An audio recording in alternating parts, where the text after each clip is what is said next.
जी नाज़रीन, हाज़िर आहियूं नेशनल ऑनलाइन न्यूज़ अलर्ट सां। नौशर फिरोज़ खां ज़मीर हुसैन लुंड जी रिपोर्ट ॾींदा हलूं त नौशर फिरोज़ शहर जे सियासी समाजी तंज़ीमुनि पारां ज़िले में को बि तरक़ियाती कमु न करणु ऐं मुकमल तौर ते नज़रअंदाज़ करण वारे अमल ख़िलाफ़ नेशनल प्रेस क्लब नौशर फिरोज़ ॾाढो बुख हड़ताली कैंप क़ाइमु कई वई आहे, जिते रोज़ानो जे बुनियाद ते एहतिजाजी मुज़ाहिरो करे बुख हड़ताल कई वेंदी। जिते मौजूदु सुञाण धुरियुनि जो चवणो त नौशर फिरोज़ ज़िले खे 31 साल गुज़री विया आहिनि, पर शहरनि खे का बि सहूलियत न मिली सघी आहे। डिप्टी कमिश्नरनि खां वठी नाज़मन DCOs तोड़े चेयरमैन सरकारी ख़ज़ानो रुगो मालिक गनीमत सम्झी लुटे फुरे पंहिंजा ऐं वाठनि जा बिब भरिया आहिनि। बाक़ी शहर जी तरक़ी ऐं ख़ुशहालीअ लाइ को बि कमु नाहे थियो।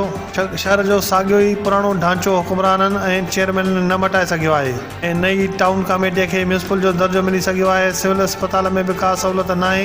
इस्पताल जा बि हाल 1990 वारा ई आहिनि। शहर में 12 महीना गंदगीअ जा ढेर, रोडनि ते बीठल गोॾे जेॾो पाणी आहे। MP ममता चंडियो जेकी रोड महिनतनि सां ठाहिराया, उहे बि पब्लिक हेल्थ ऐं टाउन कमेटी इंतज़ामिया जे नाले सबबु तबाह बर्बाद थी विया आहिनि।